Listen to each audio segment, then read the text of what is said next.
Hello and welcome to my Xbox and Me episode 531. I am one of your hosts, MC Fixer, alongside the one and only It's Too Fresh Crash. Yeah, total shock that I'm here, right? Complete out of left field. Was you here last week? Yeah, I was. Oh, No, was I not last week? Nope. I don't think you was last here week. last week. Hey, shut No, up. last week I was You here. a big The week intro. Be before that, quiet. I wasn't here. Sorry. Yeah. Yeah, no, you're right. I think you was here last week because we did ranking. No. Yes, yeah. You was. It was the week before that, yeah. Thank you for being here. I appreciate it. Yeah. Appreciate it. Thank you. Yeah. And the man who has created life. He doesn't just get achievements. He doesn't just edit videos, but he is now also a father. It is the one and only Mr. Paul Despawn. Yay! Clap. I will only be referred to as Daddy Despawn now. I don't think I can do that one. I'm sorry. I can call you Daddy, don't worry. If Fix will call you Daddy, I'll call you Daddy Despawn. And that Crash is while you are a real one. Speaking of real ones, where the fuck's Matt? Where the fuck is Matt? Matt? I mean, no. I mean this from the bottom of my heart now, yeah? Right down there. I mean this from the bottom of my heart. No communication at all. I'm just going to keep slandering him on this podcast until he decides to tell us what the hell's going on. Because I want the audience to know, because I'm starting to get backlash, by the way. I want everyone to know. Trix is on me. I did a 13-hour stream the other day, and she said, oh, cool, now you can go over to the MXAM channel and do the 24 you owe us. I'm starting to get backlash. Yeah. So, Matt, where are you? Because we can't record ranking every without you. We can't. Where's the Resident Evil one shot? It was. I offered to give it to someone to be edited. I'm just. You know his tweet at Matt P Video. Go and get him. Go and get him. Don't come to me. Hashtag Matt communicate. Hashtag Matt just tell us what the hell's going on. Hashtag Matt. Are you dead? I don't know what you want to hashtag for hashtags. Before we get too far away from it, Crash, Despawn. Hi. What's it like being a dad, mate? How are you? How is life? I'd say this to be fair. Sleep is a myth. You can't convince me otherwise. But otherwise, it's mainly just a lot of poop, piss, and sleeping. I have a lot of questions. As a man who's scared of having a baby, as I'm sure the world knows, let's be totally honest, you are probably... Sounds weird to say, but I talk to you more than I talk to my brother. So you're probably the closest thing I have to somebody who's does what we do for a living, and has a baby. You know what I mean? Like that's my biggest worry. It's like I'm gonna have a baby, and my entire life's gonna change. Now, obviously, probably a little bit early for me to be asking these questions, Despawn, because it's 4 days. But I will we'll do like a monthly segment of like. How is it? I don't want to talk about the baby all the time. Sorry, I love you, but no, it's my Xbox and me, not my baby and me. I'm sure we'll start that podcast soon when Crash. When I have a baby, I'm sure we'll start that podcast soon. Yeah, my daddy and me. I can't wait. I actually don't hate it. Weirdly. Fix will be the host to my daddy and me making Despawn the daddy. Yeah. I just want you to know that's how it would work. I will be your daddy. Despawn will be Fix's daddy officially when that podcast starts. Yeah. And the intro will just be that one line from Kindergarten Cop, where it's like, "Who is your daddy and what does he do?" Oh, he plays video games and talks about them on a podcast. He gets destroyed. He gets beat up on the internet regularly. That's what he does for a living. His chat just brings him down. You, on the other hand, I don't know what you're doing. But yeah, congratulations to you and your missus. Obviously, healthy baby. I know it was a little bit late, but... Yeah, it took a week, you know. I don't know what you're saying and what you're not saying, so I'm being very... I can give you the detail, but yeah, it was due on the 2nd. He turned up on the 10th. He really wanted to drag it outside of like some extra time to play Silksong. Yeah. That's good kid. He's a good kid. His name is Lucas. I can officially say that. We decided Lucas. Yep. So yeah. And was that healthy? Was that you had decided it beforehand, or was it a moment of like you looked at Lucas and went, "You're a Lucas"? So we had a list of names of like various ones that we kind of agreed on. but we were like, we're not going to choose one until he gets here, and we're going to look at him and like, is this a Frank? Is this a Lucas? Whatever. What was the other name? Was it actually Frank? No. So the one that I kind of was leaning towards was so I had a couple. All the D's apparently for some reason. I kind of wanted Dylan. Okay. But yeah, well, that got. Can I be honest? I've got a teacher next to me. I won't. Okay. She can't even confirm, so I'll just be careful what I say here. But apparently, Dylan's a dicks. Okay. Yeah. Wow. A lot of Dylan. Let's just say, I hear a lot about Dylan's, and it's not always pleasant. So I think he dodged the bullet there. Yeah. And the one I wanted to go with, which again was straight up said, no, not a chance, no way in hell. Ironically, Sephiroth. it was. No, not Sephiroth. It was Cloud. No, it was actually Dante. And I'm actually Italian. No, I would have went that. I would have assumed Italian. I'm just telling you. I'm just telling you. But I respect it. It was clearly from Devil May Cry. But yeah, that was my first one. Huh. Yeah. I think. Well, I look forward to hearing about your journey. I look forward to meeting your child one day, and congratulations. Seriously. Yeah. Congrats. So the question is, who's going to meet the child first? Is it going to be you, or is it going to be Crash? No, it'll be me. I'll meet the child before. I don't know. I really want to go for a holiday back to New York. And now I have to take the kid. I could give the baby a hug before I give Fix a hug. That would be crazy. That would be crazy. No, I think, well, no. I like you say, like, we'll give me a hug, but give the baby a hug, and that's fine. I'll give the baby a hug, and then I'll say hi to the baby, and then I'll walk away, not even acknowledging Despawn. Yeah. Hello, young Lucas. How are you today? Dab up my baby and then walk off without saying a single word to me.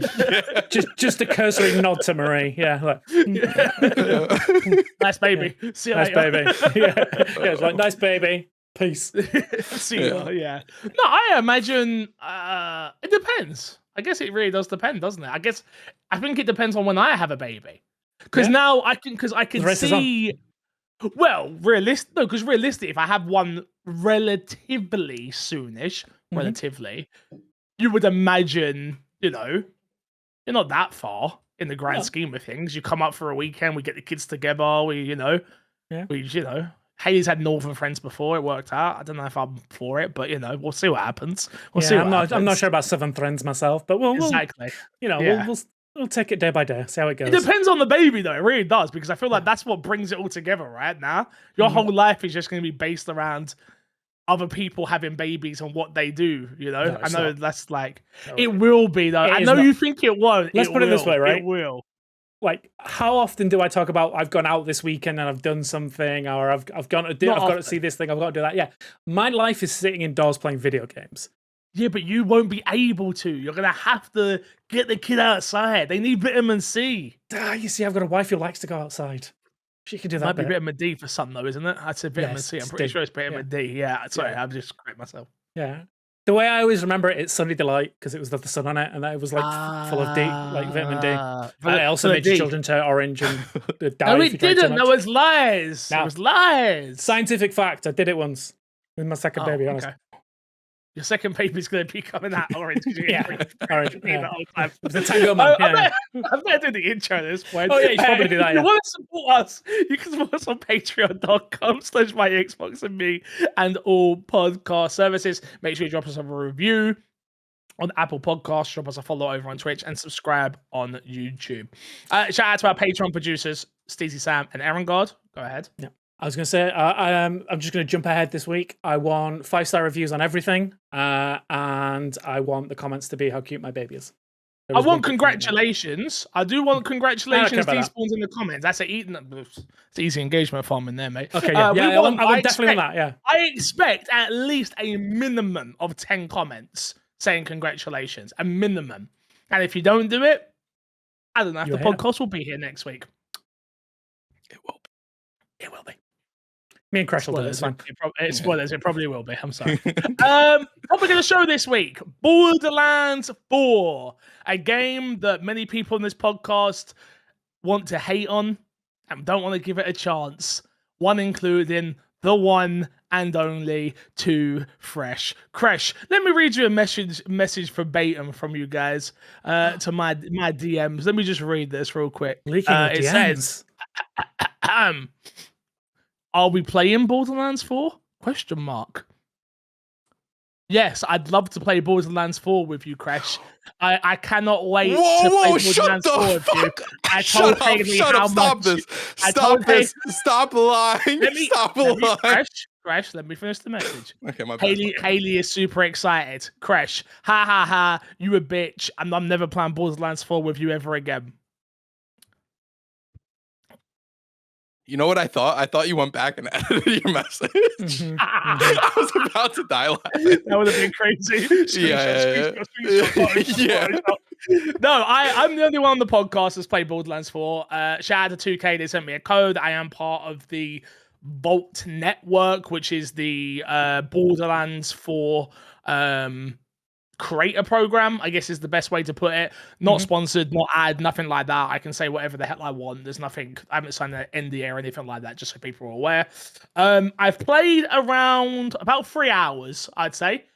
3 hours of it. For all things better and worse, it's more Borderlands.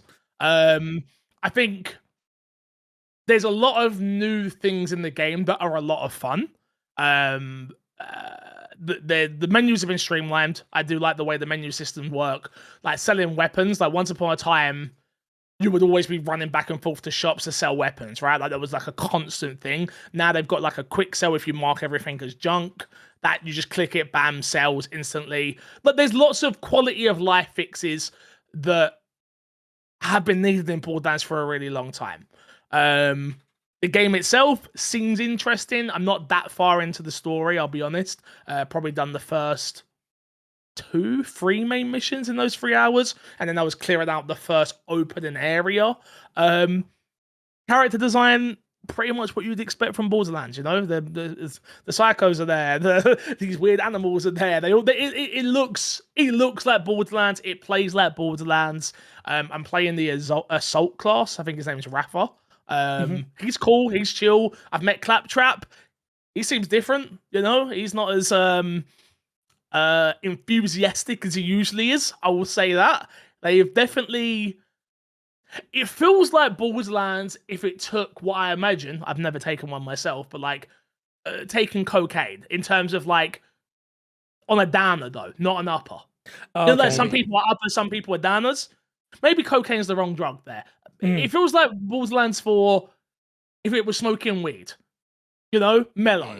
It doesn't feel as high octane as you expect. All over the place, and you know, someone's screaming in your ear 24/7, and things like that. It just feels very at the moment, and like I say, very early on. But it does feel very calm, collected. Run around, shoot bad guys. Do you want to run around and shoot bad guys in a Borderlands world? Yes. Then I think you'll really enjoy Borderlands 4. If you want more than that, don't think it's here yet. At least in my 3 hours of experience that I've played. I'm sure it's a lot more fun with friends. I've only played solo. And then performance-wise, I am having some performance issues when it comes to frame rate. So what are you playing on at the moment? Are you on PC? Playing on PC, I've got a 5080. It's my brand new PC that is an absolute beast. And before the update today that I did, I couldn't get above 50 FPS. Yeah, I heard similar things online that there was a lot of performance issues specifically with the Steam version. Yeah. So it's just a little bit of context. I updated my game this morning, so I put out a optimization patch last night, which is pretty quick. Let's say it is pretty fast, all things considered. And I'm now getting over 60 frames. I wasn't even getting close to 60 frames beforehand, which I was noticing. And I say that for context of like, I'm not the frame rate guy. I never have been. I never will be. But I was noticing severe frame rate issues in this game. I think it's to do with, number one, I'm playing on PC, right? So your mouse and keyboard and everything's a lot quicker. Anyway. Number two, that world I don't think plays well with non-stable frame rate, to be honest with you. And when you're jumping very much from like, I was going from like 50 to 30 to 24 to 50 to 40 to 50 to 20, like the frame rates were just diving all over the place, which was a shame. But yeah, I'm enjoying it though. I will say that I'm enjoying it. So from what I'm getting right now, it's gameplay good, performance was not so great. Maybe fixed. Maybe I'll tell you next week. I'll tell you next week. I'll be able to give you some more information on that. Yeah, no, the game, like I say, the gameplay is exactly what you expected, right? Like it's Borderlands, you know, run here, do fetch quests. I did a quest for one of the guys who was like, my animals have escaped. Can you go get them back? Like, you know, and you run over, you shoot the bat, you shoot all the things, the animals come back. Like, I don't know what more to really say about it.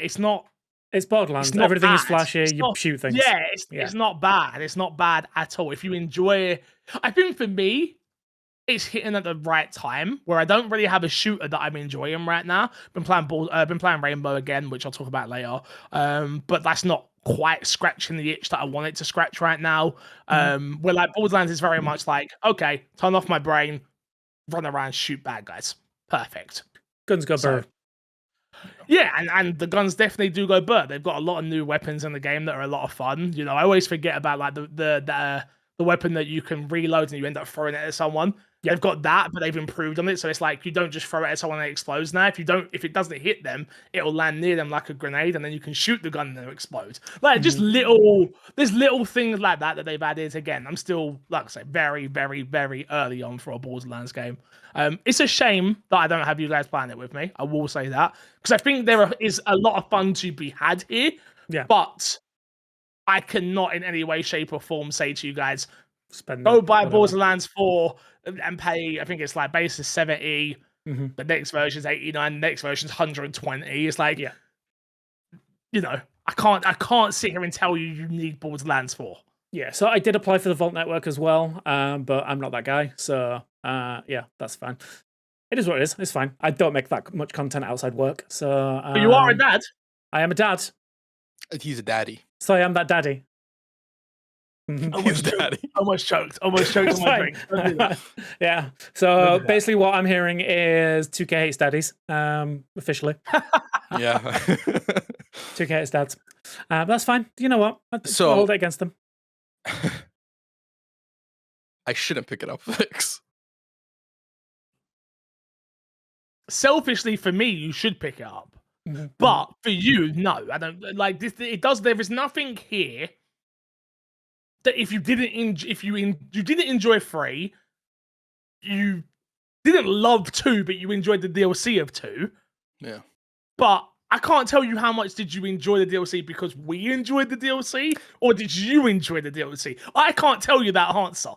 That's I don't think you can tell point. me that answer. Yeah, no, I 100% I can't. I 100% I can't. It is one of the best DLCs that I've ever played, and I do think the story and stuff. But I also attribute that to it was me, you, and H playing. It was just a fun time. Being dumb, having fun. Yeah. I don't think we were streaming at the time. I think it was just hanging out with our friends playing some games, you know? So I don't think so. I don't think you're missing anything here. Don't get me wrong. If it goes sour really quickly, I would be like, yeah, it's worth playing by the end of the year just to experience this new version of Borderlands. But no, you're not a Borderlands fan, so I can't in good faith, Crash, tell you. I asked you because I asked you. I was like, hey, are we playing it? I didn't say like, should I get it or whatever. I was ready to get it. The issue. So Haley's got it. I haven't even started with her yet. So I couldn't say to you like, Crash, get the game, let's start, and then like a week later, you're like, hey, I spent £80 on this goddamn game. Where the hell are you? Where the hell are you? Like, yeah. I mean, I'm playing. Yes, like I'll be playing it for all week. I'll be playing it. I'll be banging through the story. I'm looking forward to starting new characters and getting them leveled up and everything. So with the new characters, I heard that you can quick start them now to level 30. So you skip through the story and then you can just do like the end game grinding stuff, which I think sounds very cool for very interesting. Well, I didn't know that, but one thing they do have is they've got a new boss grind system, I guess is the way to say it, where you go to this like Moxie's machine and you pay Borderlands money, like, which is really cool because Borderlands money has always felt pointless, in my opinion. Like, you would get Borderlands money, like the currency in the game. You would use it to respawn when you die. You'd lose like loads of money, depending on how much money you have in your bank account. You would potentially buy a new weapon from the gun machine every now and then. But then it just became pretty pointless. This now is like you go to this machine and you can replay a boss. So I did it. I didn't actually replay the boss because I didn't actually know what I was doing. But someone told me in my chat, was like, "Yeah, you've paid. You can go re-grind the boss now." Okay. And I'm like, "Wait, what?" So it cost me like $4,500 in Borderlands currency. I don't know what they call it actually. And then I think it's just dollars. And then literally the boss just respawns and you can kill it and you can run back out and you can do it again and again and again. I was like, that's actually a cool feature. Yeah. Considering they know people are going to want to grind, and it then means you don't have to find. I'm sure people still are going to like the best boss to grind and whatever. But you don't have to be like, "Where's the loot cave at?" Like, yeah, if you enjoy a boss now, it's easy enough to machine.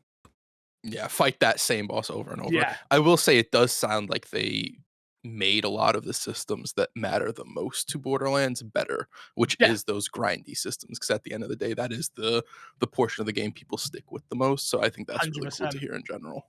But like they've got, again, I haven't figured out why they've got it, but they've got Iridium in the game again. That special currency, but you used to use that to upgrade, unless I'm mistaken, but you used to use that to upgrade like your backpacks and your ammo slots and all that stuff, where you earn a different, I think it's called UDS or something, I can't remember exactly what it's called at this moment, but like you earn these credits for doing like challenges and stuff like that, and you use those points. I'm literally at the moment just trying to get my backpack fully upgraded. Like I'm like, I want to carry as many guns as humanly possible.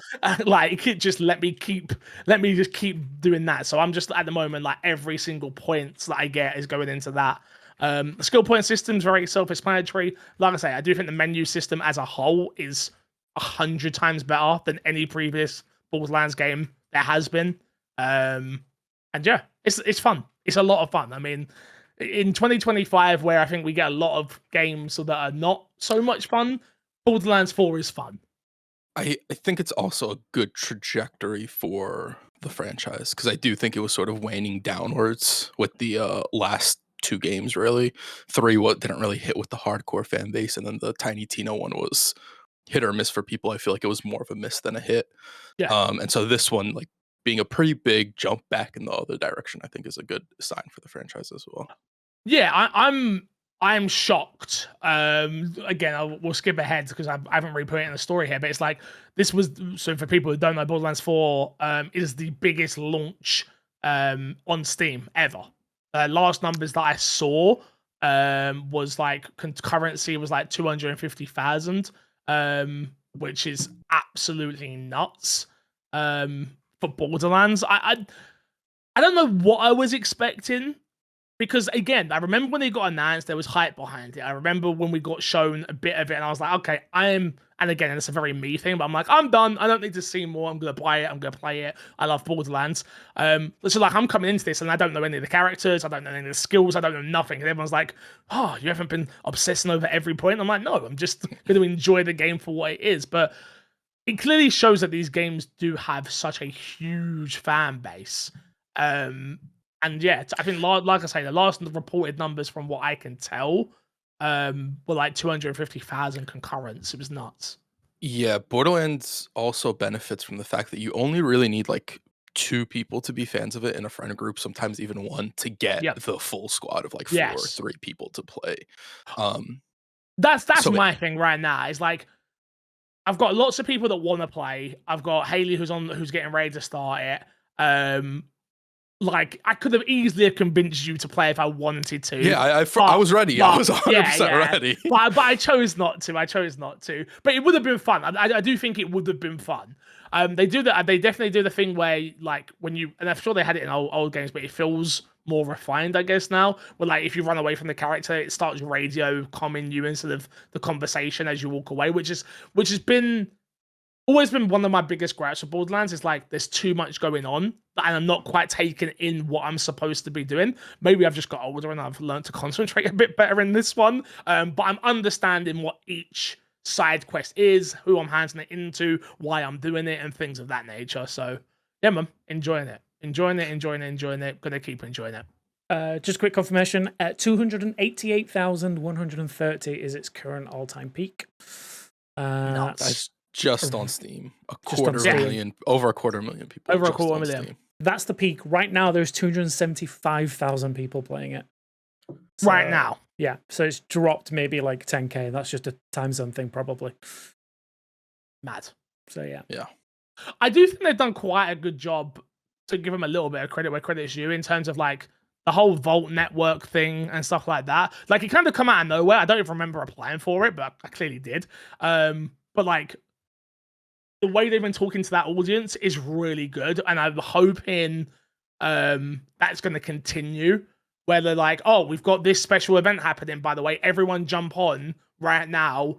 We're trying to cause a certain amount of mayhem. Kind of like what Helldiver's done, in like the way they were like, we have this moment happening in the game, which is not so much happening in the game so much. But yeah, it's really interesting. It is. It's really, really interesting.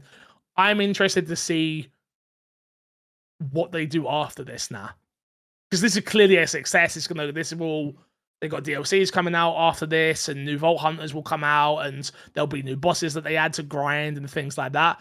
I am very interested to see what happens next, because the rumor is they're potentially doing a Tiny Tina 2, which, like you say, Crash, didn't land amazingly well with everybody. So I'm interested to see, with these new systems that they have, can that be a successful offshoot franchise? There is a world beyond the Borderlands. I feel, and this is just, I'm not the biggest Borderlands fan, so don't take what I think super hard.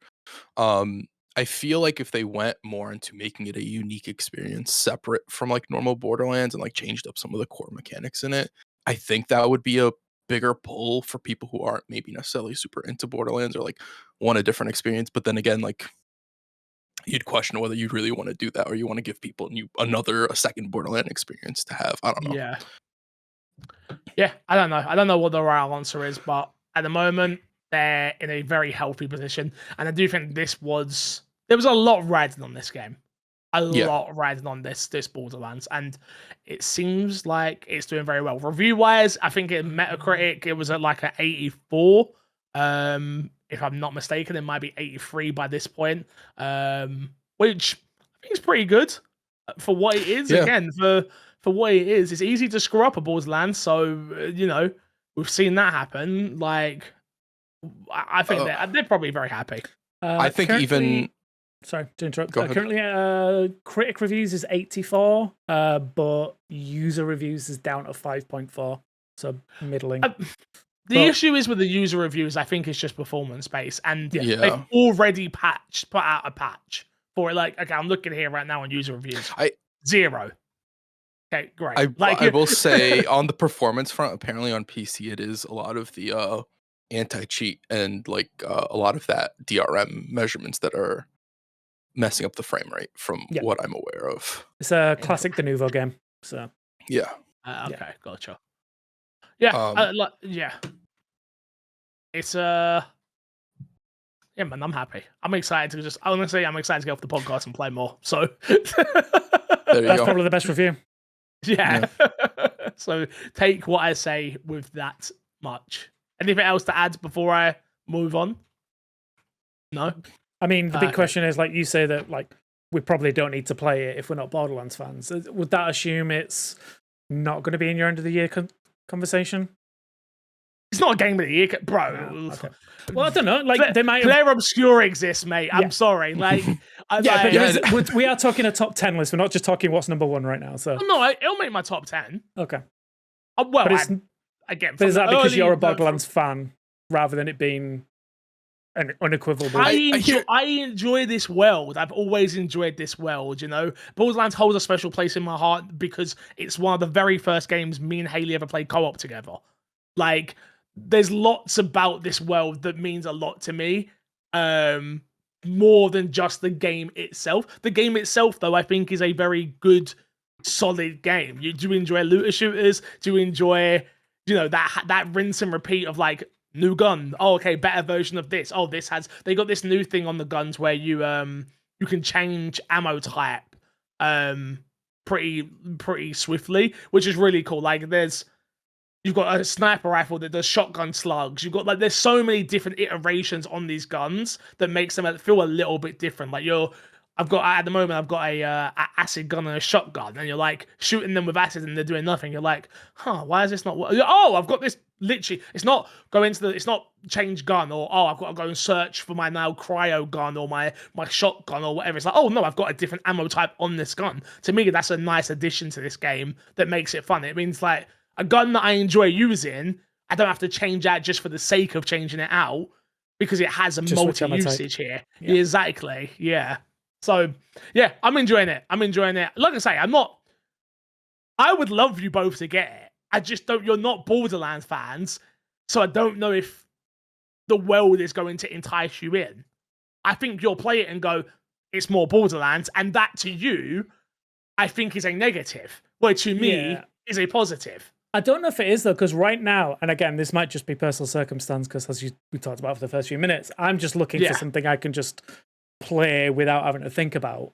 Maybe Borderlands 4 is that the one. Yeah. Oh no, this 100% is the game for you. Because not only that, I played for 4 hours, right? And I played in that tiny little area that you start in, and I'm accomplishing everything I want to do. But I could have easily played for an hour, fed my baby, and then got back to it. I think for you, it potentially could be a really great time to play Borderlands because of your lifestyle. Crash, on the other hand, I just don't see him wanting to put 40 hours into Borderlands. Yeah, I don't either. I will say that I watched a little bit of gameplay, and at first I had the moment of like, oh, the same thing that happened with Borderlands 3. I'm like, oh, this looks kind of cool. And then I watched about 2 hours later. I'm like, oh, it's the same exact thing again. It looks less interesting now, which is what Borderlands always is. And a lot of grinding games are that. So you just have to find the one that ends up resonating with you. And Borderlands, just for me, unfortunately, has never really been it. Exactly. If you want to play the Despawn, I could be convinced. I'm just saying, 2K, I did apply. Vault Hunter. Yeah, there's nothing I can do there, unfortunately. all my 2K all my 2K reps have disappeared. Sorry. I don't even know how I got in the Vault Hunter thing, mate. I'll be honest with you. Because you definitely listen to this podcast and heard how excited you are for the new game. Yeah, maybe. Now, here's a unique perspective of a father figure who wants to play a game and needs that experience. Maybe you can get another insight. And the resident review guy. I did ask, just so you're aware. I didn't reach out for everyone. Yeah, that's all good. Always do. Always do. But yeah, because you're a good egg. I like that Matt guy. I just want to play games. Is he even an egg? I don't know what Matt is at this point. At this point, I think he's part of my imagination. He's an alien. Let's jump into what's been in our box then, boys. I'm carrying on. I've also played Silksong, like I told you I would. I did start it. Unfortunately, I did then break the HDMI port on my Xbox, so then couldn't carry on playing it because I was playing it downstairs on the TV. Still some pretty good game, isn't it? Pretty good game, isn't it? Yeah, I mean, you can obviously carry it on at your PC because it's an Xbox Play Anywhere title. I could, but it's not that good of a game. No, it is. The problem is, it is that good of a game. I just, again, I'm playing it, and I'm like, I can see that it felt. Do you know what it feels like to me? That top 4 game, Elden Ring. Mm-hmm. Yeah, I get that. I'm playing it, and I'm like, oh, quality. Okay, I can see why people absolutely adore this game. Mm-hmm. I beat the first boss and was like, oh, that was fun. And then I proceeded to die to a rock 4 times in a row, which really annoyed me. Yeah, it's a good game. It's a very, very good game. I can see why it's getting the accolades that it is. It's very hard, which I wasn't expecting. Like way harder than I was expecting. But it's a good game. I mean, I enjoyed my time with it. Will I play more? I don't know. It feels like it's going to be one of those things like... No. Yeah. Is it one of those things like if you're on the sofa, you're looking for something to play, you see it's on the dashboard thing, maybe like, I'll jump in and do another boss and click it. kind of thing. Well, my thing is, again, Christmas break. To me, that seems like a Christmas break game for me. I'm in Texas. If I can, I don't know if I'm taking my laptop or if I'm going to take one of my Steam. I'll definitely be taking my Steam Deck, but I don't know when the Xbox does the Xbox handheld come out by then, right? Hopefully. Will I have one of those by then? I don't know. If that is the case, that seems like the perfect device and perfect game for like a flight. But yeah, I don't. It seems like my Christmas break game. It doesn't right now. It's not my. I've got FIFA coming. I've skipped NBA Crash, by the way. NBA came out. I've not spoken about it, as you may have noticed. I'm still detoxing. Still for 2 years now. 2 years. Damn. 2 years. I'm still detoxing. I really wanted this year's, by the way. Like really. Oh, so bad. Is it something specific, or like you just miss playing the games? I just miss playing it. Got it. Yeah. Go play the old games. Like, change that much, right? I can't.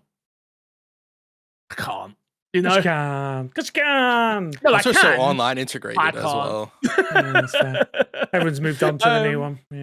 Yeah, exactly. But yeah, Silksong, very good game. I'm glad that I've tried it. Have you played more Despawn? Again, probably. He asked tendently, scared that he's going to get shouted at by dad. Listen here, son. I have been playing more. I have been playing more. I'm actually going down a bit on it now. As I'm getting later into the game. The difficulty spikes are stupid in some areas, like to the point it's almost painful. And the worst part is the backtracking. Where not so much of like having to complete a mission over here to go to complete a mission over there. It's like go to fight a boss over here, die, and there's no easy spawn point anywhere nearby. You've got to go like across half the map to get back to where you were, with the risk of dying and losing everything you had in the first place. I've heard that complaint from a few people. Is that not the Silksong? I thought that was the Silksong game. Like I think Elden Ring changed people's expectations in that system. And also, if you look like a lot of modern like Souls-like games, bosses generally will spawn you near, or the game will generally spawn you near the boss, or give you the option to start right in front of the boss. Yeah. They've sort of done away with the run up to the boss because it's always the most frustrating, and I'd imagine what gets most people to quit those games of like, I'm tired of having to run through these difficult mobs, and that is a complaint that I've heard from like quite a few people. I think that's what it is. It feels like such an archaic mechanic now because so many games have got rid of that and made it such a better experience of like, we'll give you a spawn point nearby where you can then, you can, if you bash your head against a boss, like I never feel like when I die to a boss, my frustration is never like the boss is like cheated in some way or it's like a bad mechanic. I always feel like it's my skill level which has held me back at that point. The frustration part is always that run back, and there is a particular one I'm doing at the moment where I'm trying to get, it's just one of those like 3-wave boss fights where it's like, lots of smaller enemies in waves and like learning their specific mechanics and how they work together. But it's that run back because it's so far away. I'm having to do such a big run back every time I mess it up. That's where the frustration comes in, and at some point I'm just like, I get the feeling I'm just gonna be like, I'm not doing this anymore. Like I want to keep doing it because every time you beat a boss it feels good, but then I don't know if it does, as I've said that out loud, because there's no reward to beating a boss really. Like it's a checkpoint more than anything. It's that skill check in an Elden Ring. When like in an Elden Ring you fight a big enemy in the open world, which is like a skill check to the boss that you're coming up to. All this is like you'll find one of those enemies in the world, you'll fight it to learn its skill. But it's like when you beat the boss, you feel like you've accomplished something. You don't feel like you're accomplishing much when you're beating the bosses at a certain point, because all it is like a lack of reward. Because there's no reward to it. Like the game has like currency. The game has got 2 currency systems in it, which are shards and beads, and you don't get either of those from beating a boss. So, like, what's the point in beating a boss apart from to get to the next boss? And it's like, there's no risk-reward kind of, like, give or take in the game. And I think it definitely feels, like I said, it feels like a Hollow Knight. It feels like more Hollow Knight, which in itself isn't a bad thing. But when we've had 7 years of improvements in those mechanics from games since the first Hollow Knight, it's just, it feels like it's a step back in those kind of structures. That it's kind of taking me out a little bit. And again, like you say, it might just be personal circumstance because I'm having to look over my shoulder and making sure I'm keeping a baby alive as well. But like, I don't want to have to like bang my head against the wall against the boss that I've messed up to then run for like 5 minutes to get back to it, to then have to look around and like have to fight this boss again.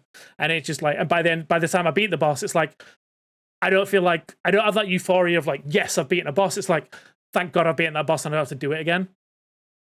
Like, there's no kind of like legitimate reward to beating a boss.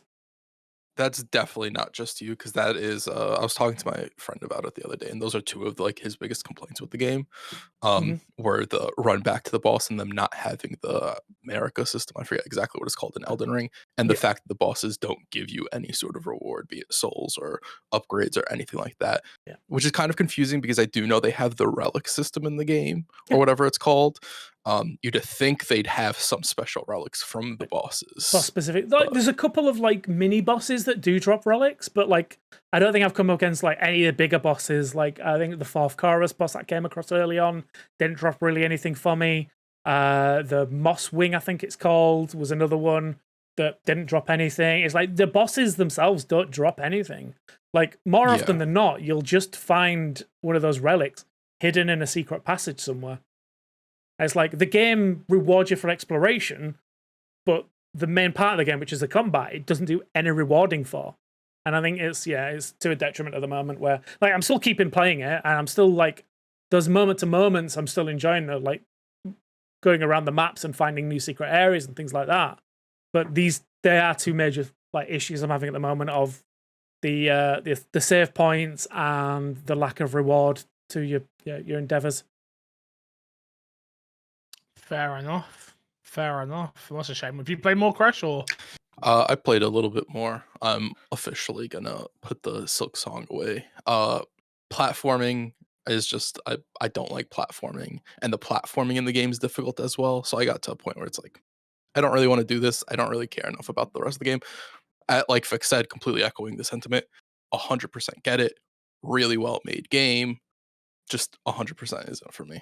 Yeah. Don't worry, Matt's no longer on this podcast by the looks of things, so it just won't go very high on our list, and people will be very upset.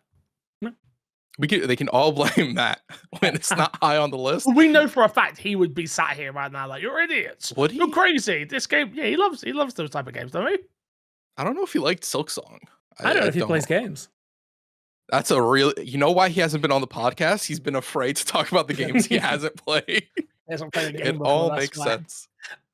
Real quick, because I forgot a couple of games I played. Rainbow Six, like I said, still played a little bit more of that. Yeah, it's more Rainbow Six, like I've said. The new operator is very cool. Yeah, I do like the new operator. His name's Denari. He throws down like these little lasers, and you can connect them all together across the entire map. And you can, it's very cool. And then you can disable opponents as they come through. With it, like, there's lots of things to it. The problem is, the new season just isn't. I really don't want to be too critical. Be critical. But the new rank system for me, I'm struggling with a lot. So the way the new rank system works, again, it's come in last season, is like when the new season starts, you still have your hidden rank. So you're going up against people still the same level. Still skill level, yeah, which the issue is, I can no longer play with my friends because, again, I play with people from chat most of the time. They're usually way better than me at these games because it's the sole game they play, right? So, like, say Barker, for instance, I play with him quite often, but he's probably a platinum to diamond player. Yeah. So the new season starts, you go into a game with him, you're already playing against platinum and diamonds. Yeah. Where back in the day, you would do your 10 placement matches, then it would place you where it thinks it should place you, and you work up from there. Like, to me, and maybe I'm wrong, because you are going to get stomped in the beginning, but like, it should just be, everyone starts off at 0. You all start, you all start at bronze. Sometimes you're going to get put with some good players. Sometimes you're going to get put with some bad players. And then after a week, it levels itself back out again, doesn't it? That's the whole point of ranked, right? That's how I see ranked myself. It's like, I get that. I think the purpose of doing it the way they do is to counteract people having multiple accounts and just switching accounts to play against bad players. That makes perfect sense. Yeah, because a lot of games do the system of where like you have the hidden MMR. Yeah. Behind the account. Yeah. It's Can I just be the frustrating. guy who says I am totally fine with linking accounts to those numbers? Oh. I'm mixed on that because I'm partly with you. I think it would clear up a lot of the shenanigans people do, but at the same time, it's like I don't know if I would trust a game company with my information. I mean, it's a telephone number. Like, I mean, I already get okay enough spam calls. I don't need more spam that's fine. calls. Well, that's the thing. I get so many. I'm used to ignoring them, so it's fine. I can ignore a few more from Ubisoft. Bro, I think we're getting to a weird place, though, man. It's a very slippery slope. You happen to give a lot of information just to enjoy a video game at that point. Like, I mean, more. And again, that's not even that. Again, let's make that very clear. It's not a Ubi thing. I'm saying this about. I'm saying about just any video games game in general, company. Like, I mean, there's the rumors that GTA would do I'm it. either Like, all or in, right? I'm either all or nothing. So it's either like, all right, let's do it.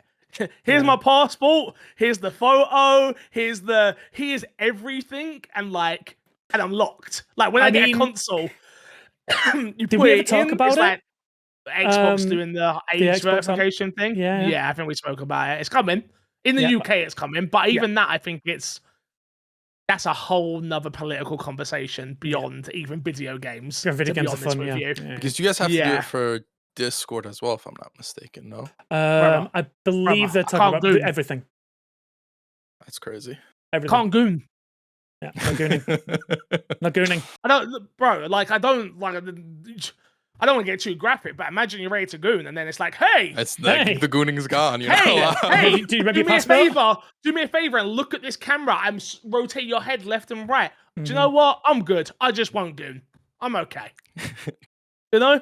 I've used my imagination. It's it's the resurgence of people using their imagination. Why do you think I go to Boots' house so much? I'm just looking for books. I'm looking for magazines again. Can I go into this? Oh, half-naked lady on the cover. I'm buying it. I'm there. I'm there, bro. New segment on the podcast. Can it goon? Yeah, can it goon? No. We don't. We've never ran ads on this podcast ever before. We really never will if that happens. And then one more game that I played for a Ubi thing, but I think it's worth mentioning because it was Rayman's birthday. Rayman is 30 years old, so I played Rayman Legends over on the Ubi channel. Again, #sponsored, #ad. But man, I forgot how good Rayman Legends is. I'm actually very excited for a new Rayman game. Like, I'm very excited for a new Rayman game, especially if they do like a game in that world. I forget it's multiplayer. Like, there's so much fun that can be had. The music levels in those games are phenomenal for a game that's like 12 years old, and the way that art style was made, it doesn't look like it's aged a day. Can I be that guy? So good. Do we want a new Rayman Legends game, considering they've shut the entire studio that did it? Again, I'm not saying I want a new Rayman Legends. Okay. I'm just saying there's going to be a new Rayman game eventually. Oh, for sure, yeah. And I would love it in a similar style of like me being able to play with my friends. Yeah. Like again, I just don't think an open. I could be totally wrong. It could look amazing, but I don't know a 3D open world Rayman game right now does it for me. The way, I don't know how I would feel about party friends side scroller does it a lot more for me. I think the thing with 3D platformers is you really need the right studio for it, and I don't feel like there's a lot of studios that do 3D platformers well. Because like I feel like most of the ones we see come out feel like they're cheap, trying to recapture like the Mario 64 feeling or whatever, and not fully do it. This one's a Nintendo, and then Toys for Bob. Yeah, Toys for Bob. The people that made Astro. Ukulele. Oh yeah, Asobi. Oh yeah, Astro. Hosobi. Oh mate. Yeah. Never gonna happen, but could you imagine them making a Rayman game with like all the Ubi properties? I'm not sure what the studio is who did Ukulele, but I can see them doing it. But again, would Ubisoft push out if we were doing a 3D platform? I'm saying, because that was basically just Banjo-Kazooie with a different skin. Well, it was the Banjo team, weren't they? What they called? I remember that. They were called Villa Gorilla. Is what they're called, I believe. Okay, but that also like the original release for that was. I'm totally wrong. Great. No, Platonic. Thank you. I looked up Yuka's Island Express. Thanks. Never heard of that. No, that's fine. Yeah. It was published by Team 17 like Ukulele was as well, but I went crazy far off. But yeah, that's what I've been playing as a whole. Crash, what have you been playing? More Silksong, which we talked about. I played more Destiny Rising, which I'm officially not playing anymore. Oh. And it's not quality of the game. I actually think the game itself is fun, aside from like the gacha stuff. I think the game just plays really well, and the grind for gear and all that stuff, I think, for me, functions better than what Destiny had last time I played Destiny. I haven't played it in a while. They've gone through ups and downs. I think they're on another down right now, if I'm not mistaken, within the community. But they use AI voices for some of the characters and NPCs you walk by, and it is very jarring to hear, to the point where it's just, I don't really like AI voices in games. Yeah.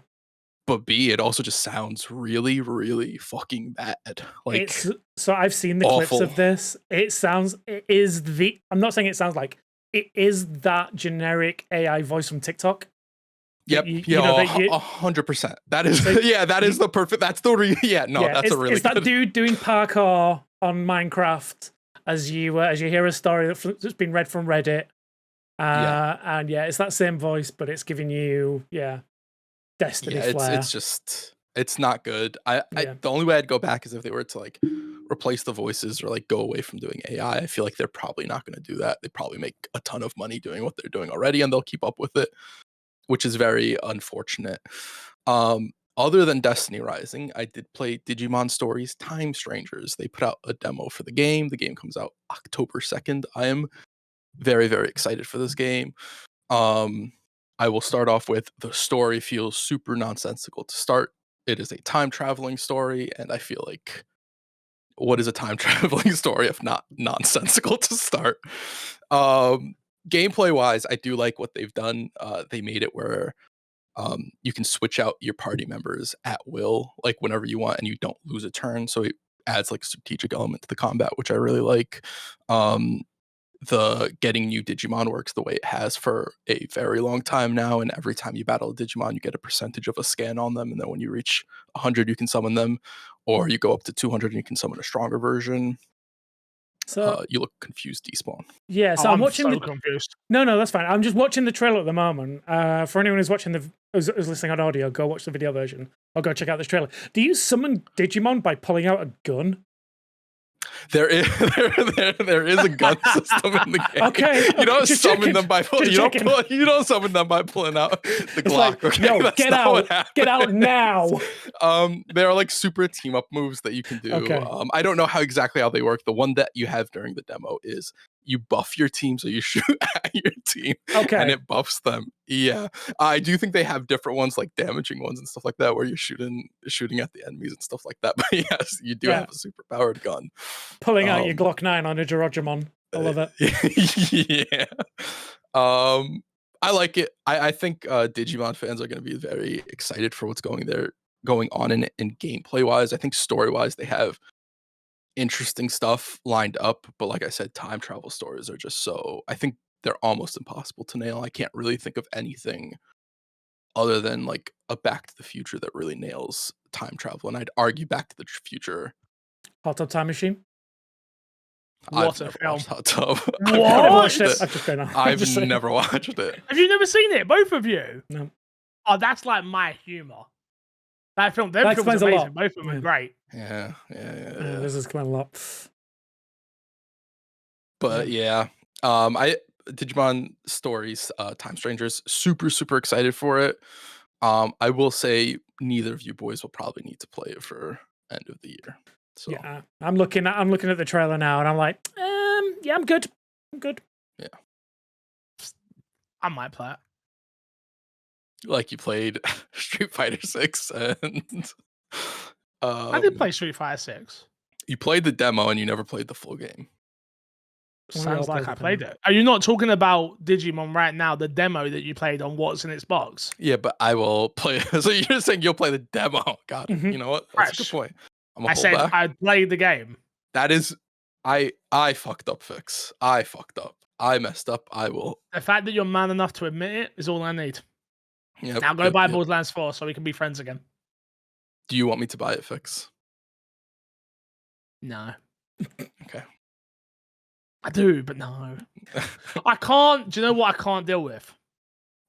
I can't deal with your bitching throughout the entire journey of can't believe I fucking bought this game. Oh, this is trash. Can't believe I bought this game. Oh, it's the same. Or even worse than that is us getting a nice we're Crash. We're playing Borderlands today. Yes, Fixer, we are. We sit down to play. Hour off in. Oh man, I'm getting tired. Oh, I might have to jump off. That's a Crash special, by the way. Never come back again. Yeah. Wait, what? Oh, I've got to do something. I might be back a bit later though. Look, whenever I say I might be back a bit later, it's a full intent to be back later. I know. Oh, yeah, I know. Me too. The moment comes and it's like, oh man, I really just don't feel like being back. How many times how many times do I be like, yeah, I might get on a bit tonight, and then it gets to like 9:30, which is not 9:30 for you, but 9:30 for me, and I'm like, or I could go to sleep. Yeah. Sleep is good. I've heard sleep is good. Now you want sleep. You was fine before. Now you want it badly. I need it badly. So bad.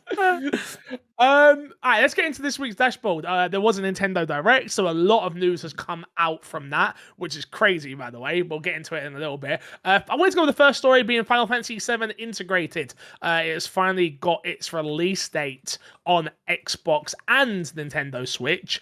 Are you both going to get it on Xbox out of interest before I get into the story? Yes, I've said this to you before. Despawn, yeah, I've like, if there's a series or something I really want to see more of on a console, I'll buy it there if I can afford it. This is one of those things I want to see more Square Enix games come. So yeah, and this is one of the greatest like franchises in my life. Not of all time, just in my personal life. Like Final Fantasy is up there. So yeah, like I'll be buying this and every other one in the series when it comes. Yes. There's been. I was gonna say that, and it drops on my birthday. It does. It drops January 22nd, 2026. From what I can tell, for Switch 2 players, which I know doesn't really matter about this podcast so much, but they'll be getting, if you buy the physical version, you can get yourself some Final Fantasy Magic the Gathering crossover cards as well. So where are my cards? I really wanted them. I even reached out to yours truly with the PR company who do it, and they ignored me. And I was like, damn, I really wanted these. Yeah, that's them. Got them at SGF. My little goodie bag. Must be nice. It was great. Lovely weather as well. January 22nd, we'll be getting Final Fantasy Remake. The rumor is, I don't know if this was confirmed, I can't find it anywhere, but I saw it on Twitter swirling. The third part is going to be out everywhere just at day the and same date time. for everything. That's the rumor. I don't know where I saw it, but I definitely 100% saw it. So, well, that is definitely going to be a rumor at this point because I don't think anyone has we've not got a date on when the third one's coming out. I did see a report that said I think they were talking about both this and Kingdom Hearts, saying that they were both well on the way. Kingdom Hearts is doing it's well. Here. Oh, sorry, one sec. Here we go. Square Enix confirms that Square Enix confirms that Final Fantasy VII Rebirth and Part 3 are coming to Xbox. No more timed exclusivity. Which is cool. Yeah.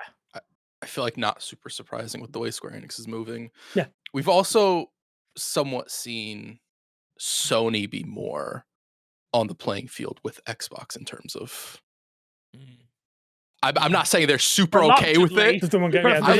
For sure, there is for sure reluctance. I'm not. They've had two games. Let's keep it real. They've had two games. But MLB, they were forced to buy MLB, and Helldivers. But Helldivers got Halo though. Yeah, Helldivers got Halo. But what I'm saying is, there's more like playing back and forth between the both of them. So I wouldn't be surprised if Xbox came and said like, do this for us and we'll do X, Y, and Z for you. If there's like some backwards shenanigans going on in terms of like a deal, if Sony had exclusive rights for it, which we were talking about like possibly having for a year with this game as well, I wouldn't be too surprised. I also wouldn't be too surprised if there was no sort of deal and Square Enix was just like, hey, we're releasing this on everywhere because we kind of need this to release on everywhere. Yeah, I think it's Square. Like, it is that age-old conversation that Square have. Like, they've been having it, I think, since Tomb Raider. When it was very much like, it did well, but it never hit expectations. And I think it was the same thing for Final Fantasy VII, the same thing for Final Fantasy 16, which is now on Xbox. Yeah, it's a conversation as old as time of like Square Enix release a game on one platform, says it doesn't hit their expectations and wonder why. Release it everywhere else, gamers are salty and don't buy it.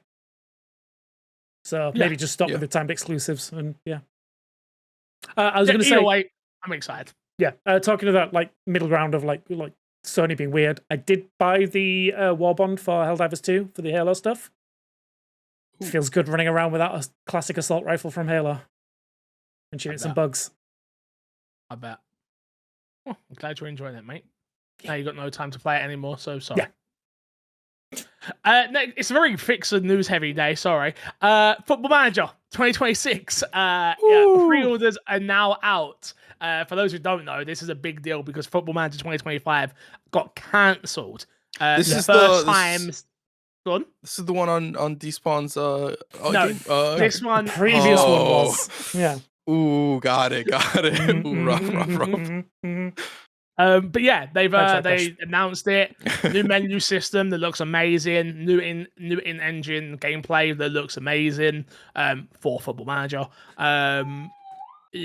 Again, if you enjoy Football Manager, you'll enjoy this. If you don't, you do not care, and that's totally okay.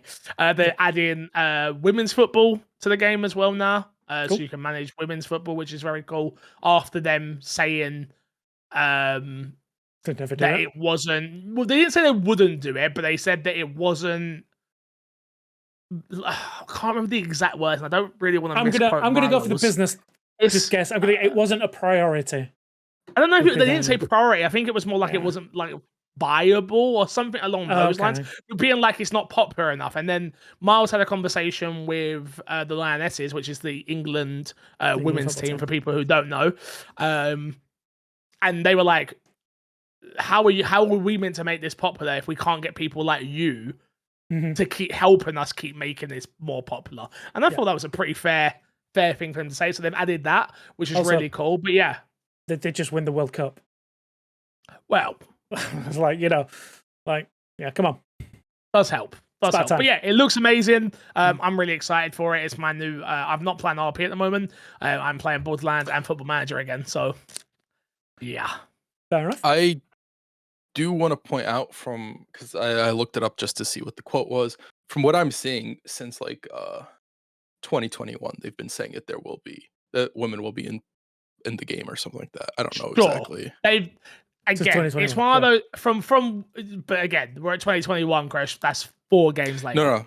Yeah, no, you're not wrong. I'm just letting they got that. Well done. Only took a World Cup win. Again, this is Football Manager. It's not FIFA. Like you're not scanning faces in. This is literally just info. Whoa! Don't disrespect. All right, it's a fancy spreadsheet with nice graphics. Yeah. Don't disrespect. I don't like the way you did that. Don't do that. You're right. It's a spreadsheet with formulas as well. As somebody who's played Football Manager, you're really disrespecting the game here. You did play Football Manager. I forgot. Was that a bet thing? Like, were you forced to do it? Are you okay? I don't remember why I played it. It was on. I remember not having a horrible time. Yeah. I enjoyed myself enough. Yeah, I streamed it. I had people came in specifically because I was streaming that. Yeah. Which was a little wild. What's the release date on this? Do we have a release date for this one? November something. I don't remember the exact date. Okay. Sorry. So end of the year, I might have. Go on. Okay, cool. So I've got a friend who doesn't play games at all, but absolutely adores Football Manager. So yeah, I might get his opinion on this as well. Like as the Football Manager guy, and see what he thinks as well. I mean, sure. I will be playing the crap out of it, so I'm ready. The more the merrier, right? Like Football Manager fix? I thought you were the least biggest fan out of the 3 of us here. No big deal, guys, but Tottenham won yesterday, hence you might notice my mood's a little bit better than usual. But yeah, we did win 3-0 against West Ham. Come on, you Spurs. Chris, you're a Spurs fan, aren't you, Chris? Yeah. Tottenham. Spurs. He often likes to come on, you Spurs. No gooning on the podcast. No gooning. No gooning on this is a Google free podcast. This is a Google free. I mean, yeah, you're right. Online Safety Act. I got to remember. Sorry, my bad. You got to start acting appropriately. You have a child now. Your child can go back and see all this. That's why the child's downstairs. It's fine. Like by the time I let him hear anything we say or do, he'll be old enough to understand that, you know, I should have known better at that point. Yeah, he'll be honest. Yeah, he'll be old enough to understand gooning. Yeah, I'm gonna raise him right there. You're right. Perfect. All right, next story. Probably should have been top of the show if I'm honest on stories, but I was excited about the other things. Xbox have announced their Xbox Tokyo Game Show broadcast that is going to be happening later on in September. The exact date is September 25th. It will be 7 p.m. JST, 3 a.m. Pacific, 6 a.m. Eastern, and 11 a.m. UK time. This has had rumors swirling that potentially we could be getting the new Forza Horizon show here, by the way. Mm-hmm. That's like the big rumor out there in the Xbox worlds. Would you be excited for that? Yeah, for sure. Pretty much. Like, no, Crash. No. What about in Japan?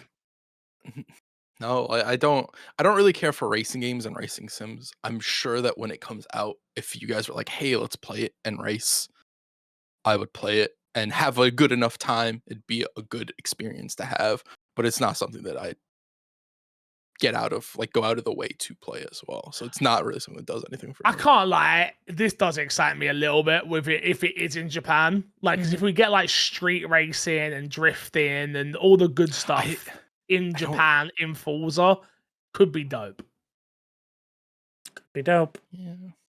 Yeah, Crash is like, I still remember Forza Horizon does have some really good multiplayer modes.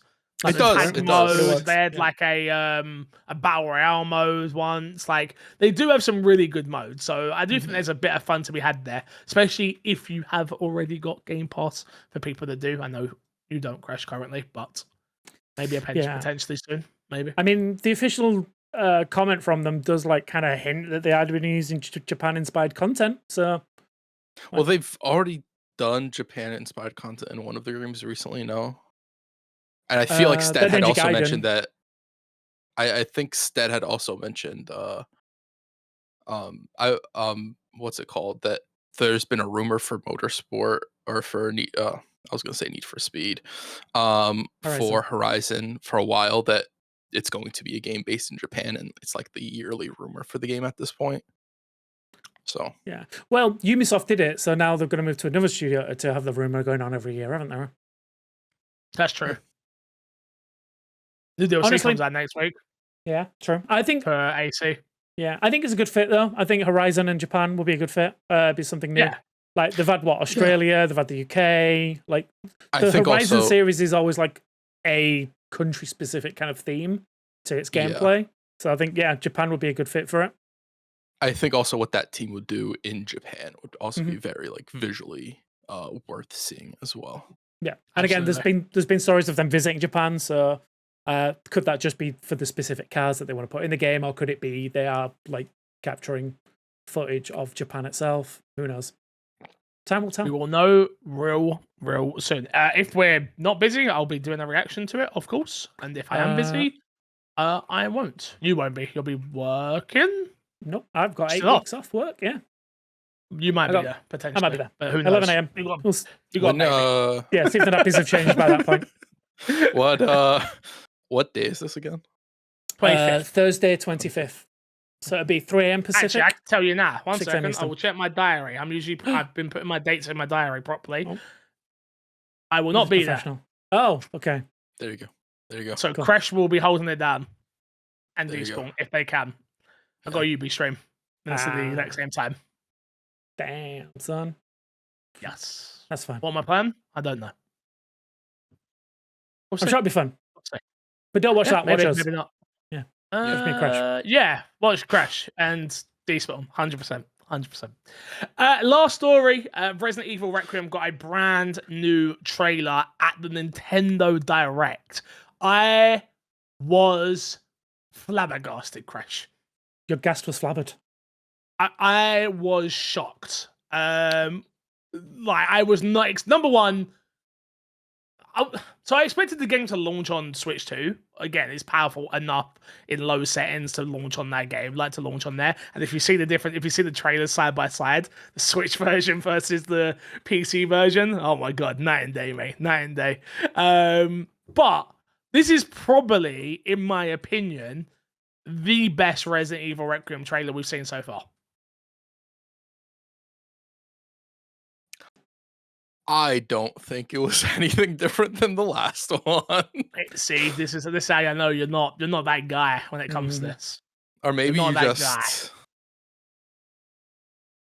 Go maybe on. you're not that guy. Maybe for you, Fix, you have too much invested. You're expecting too much out of these trailers. No, I expect exactly what I got. So the trailer opens very much like I thought it was Resident Evil 1 when they first showed it, because like With the it's very door much and like yeah. the doors and then like the chandelier above. Like it looked like the Resident Evil 1 mansion. I was like, are they doing a remake for Resident Evil 1 and they just announced it here? Oh my god, I got really excited. And then obviously Grace comes on screen and you're like, huh, okay, not as excited. But I was like, oh okay. I'm not expecting much. Then we see some touchstones to Resident Evil. You got the Grill 14, which obviously Grill 13 was in Resident Evil 3. So there's like a cool little touchstone there. But see, Chris, you're not in it like me. You know, this is what I'm saying to you. You're not in it. Like this trailer had a lot. Did you catch the Umbrella logo, Crush? You didn't even catch who the daughter was in the beginning, and you didn't realize like you could just like stop that because you're not that guy. Get him. In my defense, I hadn't No. played that game. I don't care what you were just talking about being that guy. You are not that guy. Just like I'm not that guy. We're not that guy together, Fix. Me and you together in this. No, but I am. No, you're not. Crash, you're taking my moment right now, and it's kind of. I know, yes. Mhm. Oh, you know what? Fix, you are that guy like Despawn is daddy. I am daddy. I am daddy. This daddy talk. But a few things that got confirmed. Number one, we're going to see Umbrella in this game, which is huge. We haven't had a Resident Evil story surrounding Umbrella. Now, this doesn't technically mean it's going to be surrounding Umbrella, because technically we did get the Umbrella logo in 8. Yeah, Village. Yeah, in Village. Well, there was a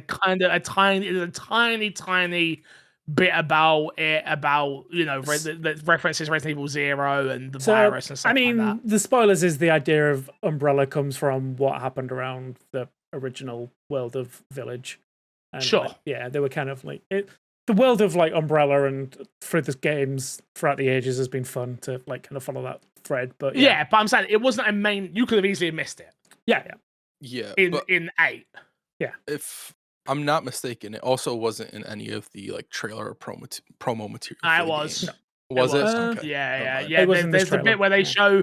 It is the bit where they show.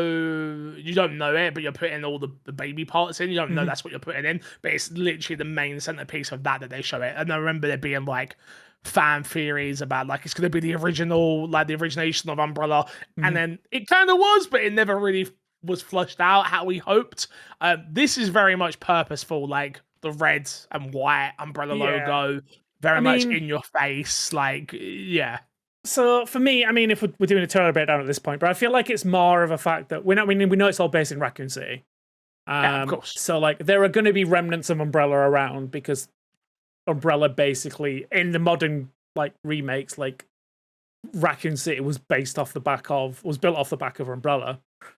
So we're going to see remnants of Umbrella around. Whether that means they're going to be like they are the secret underlying evil that's still there, or if they've gone like if they've been destroyed and this is just like the remnants of the buildings, or like it's an old experiment that survived the bombings kind of thing. Who knows? But like I'm like the thing is like as a Resident Evil fan as well. Like, I'm not a bigger fan as Crash is. But like I always was a little bit sad that we went away from Umbrella as the big bad. Like I understand why they did it and they want to kind of like expand the world and do different stories and stuff, but like I just feel like Umbrella was such like an iconic bad, like that big bad, that it was just a shame. But like, so I'd be cool with them going back to it and like Umbrella actually surviving and it being like this secret clandestine. And maybe, who knows? Maybe Wesker survives. Maybe he turns up here. Bring I mean, this Wesker is back. the perfect time to bring him back, right? I mean, if we're being honest, right, in the modern like remake canon, he's not dead yet. Well, I mean, the remake, like we're talking like 2 and 3, he's not dead yet. So if they just decide, maybe they come out and be like, maybe they go like 5 isn't canon anymore, and he survives. What he's saying is, if they remake 5, I'm saying they change it. No, I get what you're saying. Because we got. I'm saying they don't even have to remake it. They just come out and be like, the new canon. They don't talk about it now, but like it's a big plot twist in 9, and everyone comes out like, why is Wesker alive? And they'd be like, oh, because we didn't want to talk about it beforehand, but the old game's that canon. 2, 3, like the remake 1, 2, and 3 are canon. What about 4? You keep missing 4. And 4, yeah. All right, 4, yeah. I mean, he's still alive in 4. That's what I'm saying. He's still alive in 4. Yeah. So and he played a big part in the back end story of that. So I think you'll sooner see them be like, oh, they made clones in Umbrella, and there's a Wesker clone that has all of his memories up to that point. Oh, we're talking about the Netflix series. Nice. Yeah, we're doing the Netflix series. That's not what happens in the Netflix series. Hey, let's be honest, there is nothing that stopped them saying, they got the idea from talking to us when we were developing Requiem, and they did it in the Netflix series. And, it's a thing now, and it's canon, and that series is canon now. No, to be fair, it is a very, like, it's a very Capcom thing to do. Yeah. Do you know what? I don't hate the idea of like if there was clones in the movies. There was exactly. They closed the movies as well, But I'm saying like I don't hate the idea of that's how they bring Wesker back. And obviously they're not using DC Douglas anymore for voice acting Ebon because he didn't voice the Resident Evil 4 one because of some weird stuff. So and it sounds a bit different. I kind of don't hate that idea. I do miss Wesker, to be honest. I don't think we've had I don't feel like any of the. No, I'm gonna say it. I don't think we've had an iconic baddie like Wesker since. We have. Who? Demetrius? Yeah. Look, but brother. I think people forget. You can't. She was good marketing so early, but it doesn't matter. The game. But like when you're talking about iconic, it doesn't matter when she dies. It matters the impact of the character. And I'd argue the impact of her today is bigger than Wesker. And you could say it's because Wesker hasn't really had like a game dedicated to him or whatever. Sure. Which is fair. But when today, we get Resident Evil 1 remake in the RE engine, then maybe I think you would think differently. But because they started technically with 2, because we got a 0 and 1, you would see Wesker, not too much of Wesker in 0, but you would see more of him, and then 1, you'd see a lot of him. Then and 5, you'll see a good amount of him when they remake 5. Bro, I'm not even gonna lie. The more and more I think about them remaking 5, and as long as they tear out all the co-op stuff, I'd kind of be okay with it. Like a darker, grittier Africa. I don't even feel like they need to rip it out. I think they just need to make it better. No, just rip it out. Just make it a single player. Yeah. Fix doesn't want to play it with me. Wow. Well, I just don't. You don't play with him. Where's Borderlands? He doesn't want to play Borderlands with me. He doesn't want to play this with me. That's crazy. Is Sheva that big a character loss? No.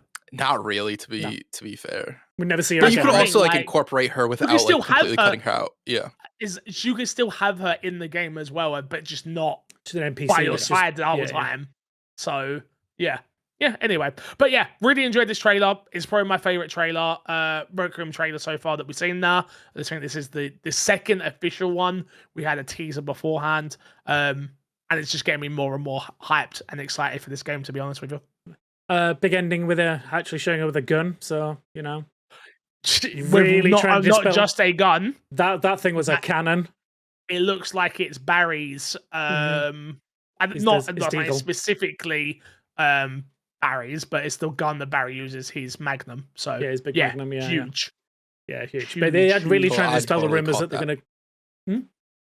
I totally got that. Yeah. No, but I do like they're trying to just everything they're showing. They're just trying to dispel the rumors that Leon's not going to be the combat specific character in the game. It's like, no, look, we're giving her a gun and everything. Yeah, look. I'm telling you right now, that shot that's in that scene, It's character swap. That's Leon. Nah, it's not character Just change the models. They've changed the models. I'm telling you. I would love if the twist is there is a different character, and it's just not Leon, and it's just a different character. It's literally impossible. Billy. It's gonna be Leon. Oh, dude! Like, let me tell you, if I were playing that game and it ends up being Billy, I will react bigger than Fix has ever to Resident Evil. That's probably true. But I'd have to wait for a character to mention it's Billy before. Yeah. So here's my question. You even realize it is Billy. You'd be like, yeah, until they say Billy, then I'd get the reaction. So, question for you, Fix, as the Resident Evil expert, right? What the hell happened to Billy in the canon? He just disappears. He just never see him again. As far as I'm aware, I could be totally wrong. There could be a book that explored something, and I've missed it. Again, I don't read. That's for nerds. He literally, Rebecca lets him go as she goes off to the mansion, and Billy disappears to never be seen again. Mad. Very strange character arc, to be honest with you. Yeah. But, yeah. I guess, yeah. We'll see. We'll see. But yeah, anyway, I enjoyed it. Despawn, I hate to tell you, mate, but it is your week for Guess That Game.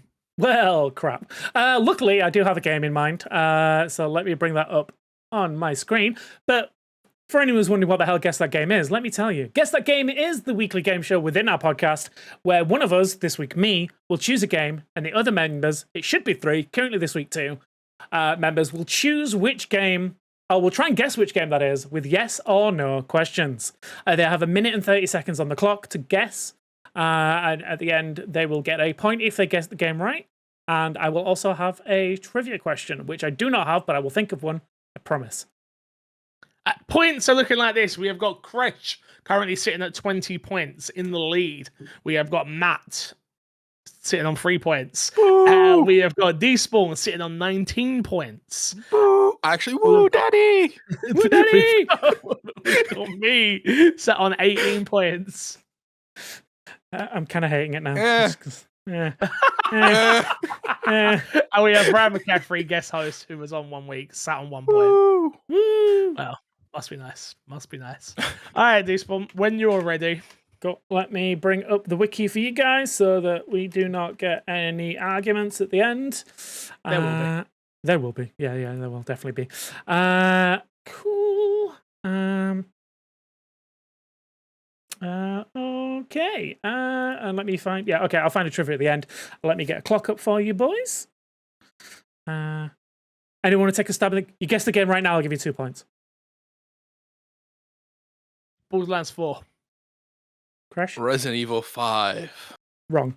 Okay, no points for you guys. You both suck. And I have a stopwatch. I love that me and Fix were like, what did we talk about on this week's podcast? Well, we talked about 3 games, so you can pick the other one, right? Okay, here we go. Clock starting in. It's going to be Crash, because you've been riding that wave too long. So Crash to start. Time starts in 3, 2, 1. Is it a platformer? No. Was the game mentioned on this podcast today? No. Is it a third-person game? Can play it in third person. Is it 2.5D? No. Okay. Is it a fantasy game? I wouldn't say so, no. Is it an Xbox exclusive? No. Do you create a character? You can now, yeah. Xbox One generation? No, not originally. 360 generation? Yeah. Was it a arcade Xbox game? No. I don't think so, no. Is it a story-heavy game? No. Was it published by one of the big 3 publishers? No. Action adventure? No. RPG? Nope. Is there shooting? No. Have I played it? Yes. Is it a sports game? No. 5 seconds. Is it a god game? No. Time. I'll let you ask one question each. And to clarify, what the fuck? and I will clarify. You said, is there shooting? Not guns. I will say that. But it's not. I wouldn't get too like caught up on that either. Like the shooting mechanic is not like the main part of this game by any stretch. I can tell you that I am so like a horrible question asking this week on my part. That's fine. Fixes I don't part think two, I don't but think I I'm did just much gonna- better. I was gonna say I didn't. I don't think either of us did. Like, wow, that time went by so fast. Also, what the fuck? So wait, could you write it down? Usually, what do we have? Help me. It's not a platformer. Okay. You can create a character now. It was 360 generation. It was not story heavy. No shooting, but there is shooting, but you don't shoot a gun. Not an action adventure, not an RPG. I might have missed a question or two here or there, but they wouldn't. My question is it an MMO? MMO? No. I wouldn't class it as an MMO at all. Not in the classical like RPG sense of like, you know, a Guild Wars or Final Fantasy 14 kind of thing. Yeah, no, of WoW or anything like that. No. Is it a survival sim? Yes. It's survival. A survival sim it launched on Xbox 360. So I'm clarifying. Yes. So that's fine. Yeah, I was going to clarify if it did actually launch on 360, but yes, the answer is yes. Okay. Oh man, that leaves a few options. Okay.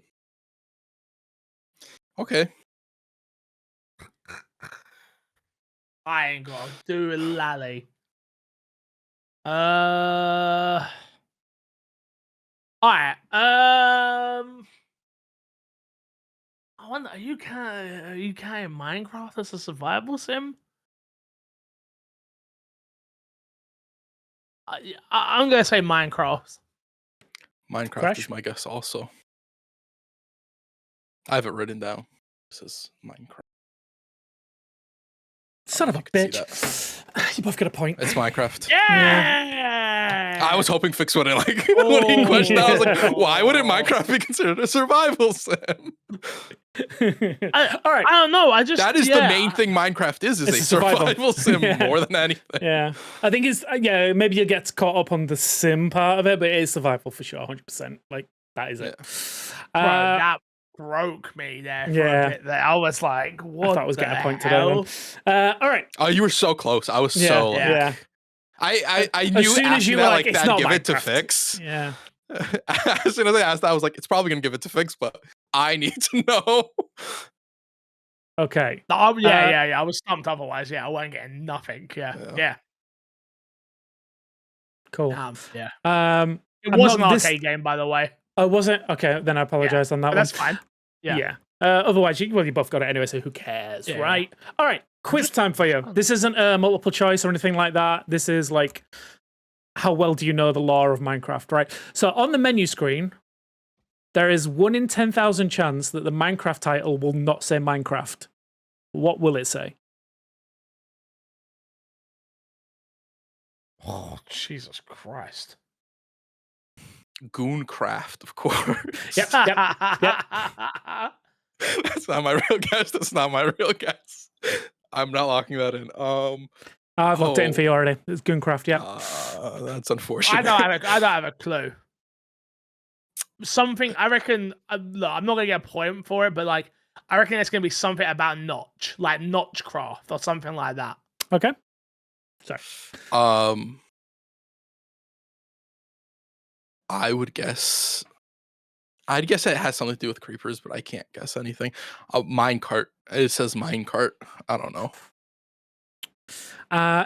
No point today for that one. It is actually, sometimes we'll spell it incorrectly and call it Minecraft. Ah. Interesting. Yeah, That's there's a 1 in just bad 10,000. coding, or? No, Yeah, it's intentional. Okay. In 1 in 10,000 chance when you load up the game, it will say Minecraft. Okay. Did you know, another fun fact, I found out the other day that Rainbow Six UK tweeted it, that you know Lord Tachanka? Mm-hmm. Yeah. There's a like 0.00001% chance that you will have a POV of just, like he's got the big helmet. Mm-hmm. There's a chance that you can spawn like that for the whole With just round. that. Yeah. That Crazy. is dumb as hell. That'd be crazy in a competitive Fuming, match. wouldn't Somebody ya? spawns Yeah, in like imagine. that. Imagine. It's like, what the hell? You would, but also the clip would go mad. Oh, yeah. Now imagine if you get an ace with that. Even just a kill. Yeah. Well, yeah, true. Yeah, well done, boys. Yeah. All right, well, the scores. Appreciate it. The scores look like this: 21 to Crash, 19 to you, 19 to me, 3 to Matt, 1 to Ryan McCaffrey. Have we got time for a blind ranking, or have you got to run off? No, if we just jump straight to questions, if that's okay. Okay, that's fine. No, that's fine. Absolutely fine. All right, let's get through this real quickly. Canada Writer says, how do you feel about the FOV being limited on console for Borderlands 4? Would you want a choice of having a wider FOV, even if it tanks performance? No. Why would I ever want the option to tank my performance? I mean, it's the same reason people pick quality over performance. Yeah, I think it falls into the same thing. I mean, if I'm not being facetious, basically, yeah, give gamers all the options and let them decide themselves. Like, if you can give the option of an FOV slider, but it comes with a warning that it will affect performance, then that's on the gamer to use that. I believe that's what's being done right now. Is they're working on a FOV slider. Console. Yeah. So okay, I think they spoke about it not too long ago already. So yeah, that's a big thing that people want. So yeah. I will say, as someone who does mess with my FOV slider anytime I load into a game now, it is daunting playing a game on console and being stuck, or any game in general, not even just a console game, where it's like they stick you to the 90 FOV or whatever it is a lot of times. Yeah, I'm a 105 kind of guy. I just play it to the max and then carry on. Yeah, but you play a lot of shooters, so like that's why you kind of like. True. Like there are certain scenarios where you'd want a bigger FOV, just for the corner looks and everything. But yeah, no, I'm generally like default isn't a 105 for me. Fair enough. Canada always also asks, Hades 2 is going to be officially out in 2 weeks. Do you anticipate they will have any major changes once the game is out?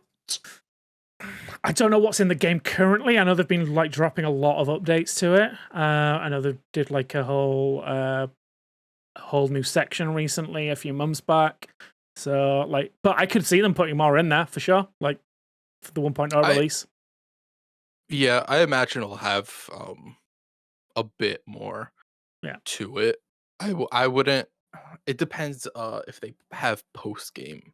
I don't know if they have anything like post launch planned for it, like DLC or anything like that. Yeah, I don't remember Hades 1 doing a lot of post DLC. I don't think they did any DLC.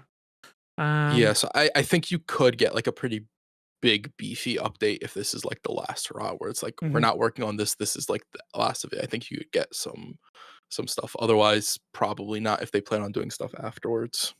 Yeah, I mean, I imagine the time that you would get something big after the fact is when it finally comes to other consoles. And maybe those quality of life from your Nintendo Switch 2 launch this month, and then whenever the Xbox and PlayStation version drops, eventually you'll get another big patch around that. But yeah, apart from anything like endgame story stuff that isn't in there currently, I could see that going in there. Maybe a few extra weapons and things, but like I don't expect anything major, because from what I played of the early access release, it was pretty feature complete already. Yeah. So, I'd be interested to see what they would add to a 1.0. Fair enough. Yeah. Fair enough. Orange Cookie Man says, I've really been enjoying Hollow Knight, Silksong, and in particular, hunting for secrets and side content. So much so that after 6 hours, did I realize that unlocking the early game dodging skill also unlocks sprinting. Was this painfully obvious to everyone else? What's the most obvious game mechanic that has passed you by? It was super obvious. Like, you hold the button down, you run. Here's what's not super obvious. If you hold the button, run, and then jump, you do a diving jump with it as well. Which is cool. Yeah. That's not obvious? Not if you don't know the run's there, apparently. Because you need to be running to do it. Yeah. That's true. Yeah. Very good point. Good point. Yeah. The obvious mechanics? Yeah, active reloading in gears. Mm-hmm. I think for me, there was a long period, like at the start when I first played Gears, I don't think I quite realized what an active reload was until I think I that went it gave online. you. Yeah. Like, Got it. Like there'll be times where you're just like, oh, don't worry about it. It doesn't matter. No, it does matter, and it matters a lot. Yeah. I think similar to that, the gunblade timing in Final Fantasy VIII. Okay. So for those that don't know, in there when you attack with a gunblade, you can hit the trigger button at a specific time and it will do additional damage. But only for gunblade attacks. Yeah. Huh. Because it's Claire, I'm gun... sure I refused to parry at the start. Not realizing, and obviously struggling a lot. Not realizing that the game was a parry game. So it got to a point where I was like, I'm gonna have to parry in this game, and everyone was just like, yes, you are. And I'm like, oh, okay, yeah. So there's a very recent one that I was just like fighting against. I mean, they don't call you the no parry king for nothing. Yeah. Unfortunately, and they really shouldn't. False title now. I mean, false title. Still, watch me play For Honor. It's not pretty. It's not. It is not pretty. It is not pretty. Anything that comes to mind for you guys? Just the not really. I know there are games that I've had like stupid stuff and not realized it. I just can't think of any of them off the top of my head, to be honest. Baseball, anything? No, just the Final Fantasy VIII one. Fair enough. All right. Next up is from Big Willie P, who says, given Silksong's amazing success as an indie, what kind of pressure does this place on future indie titles and the cost being $19.99? How will that impact their ability to make profits? I don't. Nothing. Yeah, I don't see it having a major impact on the industry at large. Like, I think, Team Cherry knew they could charge $20 for this game. Like, it's like the biggest wishlisted game ever. They could see the marketing was there, the excitement was there. They could get away with charging $20. Like, other developers will come across and be like, maybe we could also do $20, but we won't see this kind of level of success.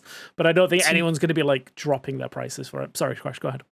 Team Cherry's also talked about like how they're good and set from Hollow Knight 1, and like money making is sort of like a secondary to like the passion of making the game itself. Yeah. So that's also where you get like the $20 price point for the game too. So there's definitely a deeper conversation to be had like about games this year, because like some of the best games that have launched this year have been on the cheaper side, which is very, very interesting, especially in a world where the Switch 2 is released. Mario Kart cost as much as it did, and we all assumed the worst. It was like, okay, this is the normal. It's over. And we're in trouble, and like that hasn't been the case at all. Now, maybe you could say that is because gamers have been lied to publishers, Borderlands being one of them. Like, we're not paying £80 for this game. People are still upset that the game's 70, but we are not paying £80 for a base rate on this game. So it is very interesting. Yeah, I think also you can like kind of point the success to those games, not fully on the price, but to the price. Like if you look at Clair Obscur, it's an easier sell to give to a friend when you're like, oh, it's $50 or it's on Game Pass or something like that. It's an easier get for them to actually play the game, where it's like there is a big difference between a game being $70 to it being $50, even though it's not like it might not seem like the biggest difference. It's a much easier sell for people. And then also people who like, there are couples who like playing games at the same time. $100 to $140 is such a huge difference. Oh, mate, I was dreading it with Borderlands. Because again, I didn't know I was getting a code for it. I was like, she's gonna want the Ultimate Edition as well as I am. That's $240. Pounds, sorry. Yeah. Like £240 for a game. Or two games. Yeah. Nuts. Yeah. Absolutely. With no guarantee it was going to be good. Yeah, exactly. Exactly. Yeah. But like I say, I don't think it's going to have a major impact on the pricing of games going forward just because of Silksong. I think developers will always try and price their games competitively, especially with indies. Like indie developers definitely will want to give everyone the best bang for their buck, give it the best chance of success. Like I think AAA will always try and get the most money out of everyone, but I mean, there's that conversation to be had. I don't think we have it now, but like the game of the year list this year is basically predominantly indies right now. Like Silksong, Clair Obscur, Blueprints, maybe a Donkey Kong Bonanza in there as well, but like Donkey Kong and Death Stranding probably are probably gonna be like the big five, I imagine. Yeah. That's what we're looking at right now. It's just like like I've always said like the indie space is the place to look at for games, and it's like this year has been a prime example of that. So if you are not sure about spending $80 on a game, go check out Steam Indies. Yeah, and to the point of like pressure on that for future indie titles, I don't think like it being as amazing and successful puts a lot of pressure, because a lot of indie games come out like they're made for the want to make the game as opposed to sort of like the want to succeed in the space. I'm sure that for certain publishers who are like, we're going to get this indie game because it's a Metroidvania game and it's similar, like for them there's probably pressure when it comes out and it doesn't perform like Silksong. But I think you see that in the AAA space already as well. How many developers went and did like, we're doing a BR or whatever, and it didn't succeed.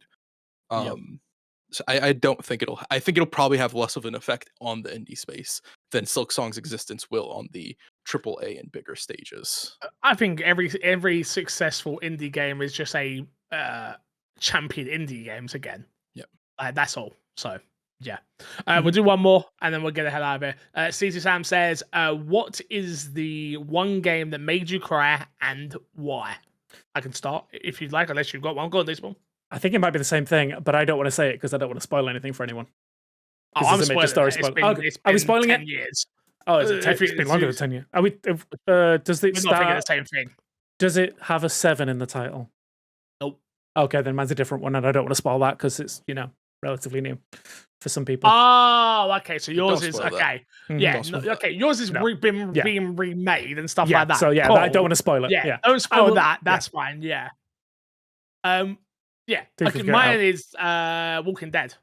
Walking Dead Telltale.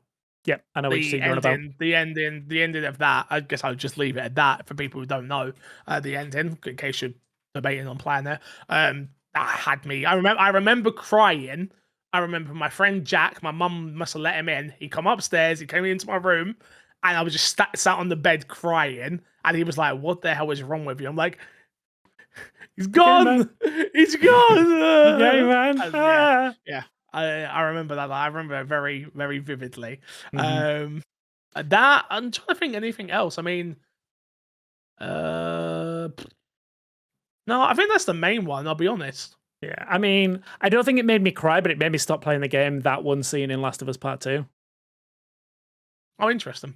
Yeah, like I had that early for review, so I just powered through that. Yeah, but no, I didn't. Like, I just picked it up, and I've never gone back to it since that scene. Like, that is the scene I stopped on. Because it had such a because I just come off the back because I was very late with Last of Us Part 1 as well. So I played Last of Us Part 1. I had the connection to it.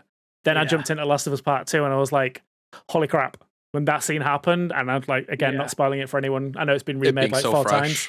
Yeah. I mean, there's a TV series and everything as well. It's just when that hit, like it really hit me. And I was like,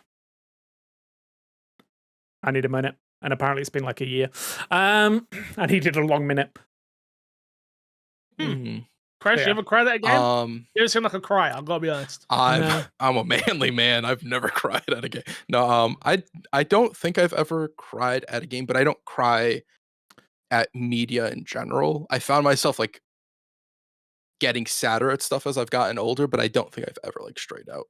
Have you ever looked at your bank balance after a year of playing Genshin or Smite? Oh, I don't. Smite, like, let me tell you, gotchas wish they got the Smite money out of me. I've looked at bank statements after Smite and cried myself to sleep. Yes, that's when I tend to do my crying. Yeah, makes sense. Yeah, makes sense. All right, let's plug and get ourselves out of here. Decent, we got to plug this week. I guess you're kind of nothing.